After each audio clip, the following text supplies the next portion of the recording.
and this I think is where people get overwhelmed, right? Because they're like, oh, well, but I read I have to do 150 minutes of cardiovascular activity a week.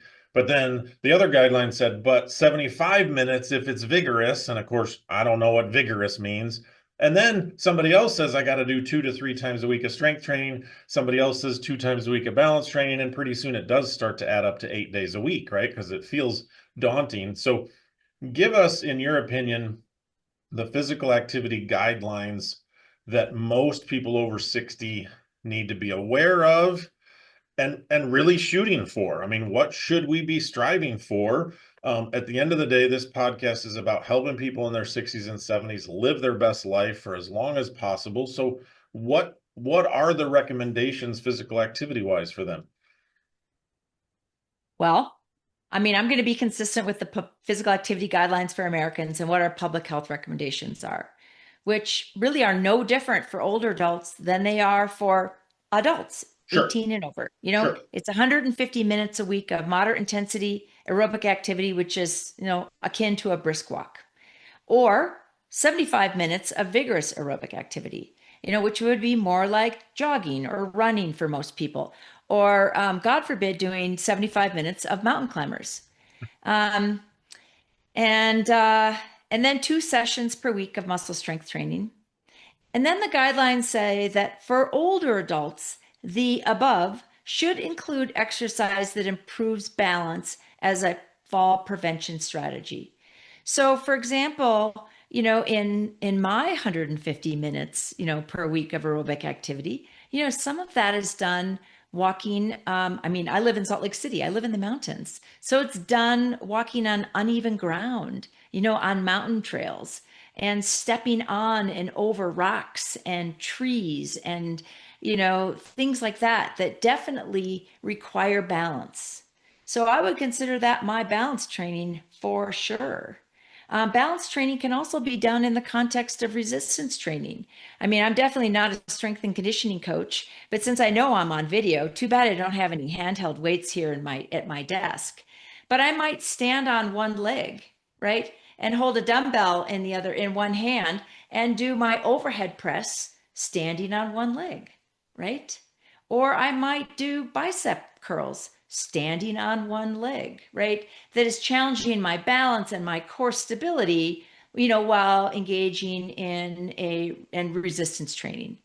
So, I don't think we should think about balance training as being, separate necessarily from aerobic and muscle strength training. I think another great example of that is yoga. Again, there's a lot of evidence base around yoga, in terms of improving balance and joint mobility. And, I have found that, for myself, I do yoga at least once a week. And it's made a huge difference, in my posture, in my balance, definitely in my joint mobility. And, so I would consider that as, again, another kind of balance activity. But I think going back to your question, what's the main message? And the main message is that people should move more throughout the day and sit less, right? And it's this idea that, every step counts. Every step counts, right? So, we talk about walking up and down the stairs, parking farther away in the parking lot, taking your dog for a walk. All of that counts. And it brings me back to a story. And I've told this story before, so I apologize to your listeners if they've heard it from me before. But, we do have this physical activity vital sign in the Intermountain Health electronic health record. And one day I saw this gentleman who was one of my primary care patients and said he got 0 minutes on 0 days. And I thought that's so odd because I knew he had a dog and he took his dog for a walk. And so I, walk in and I'm his primary care doctor. We have a pretty trusting, close relationship.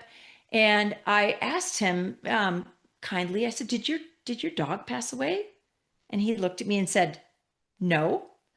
And I said, well, I noticed that you did 0 minutes on 0 days. And previously you told me you took your dog for a walk. Oh yeah, I'm still doing that.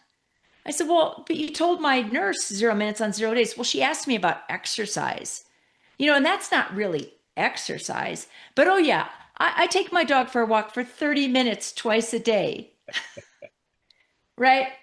So I'm like, right on. That's great. Keep it up. And I'm so glad your dog is still alive. Yeah, yeah.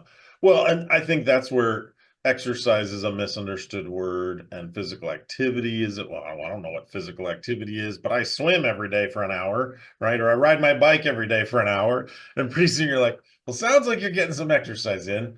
And then I want to just touch on this briefly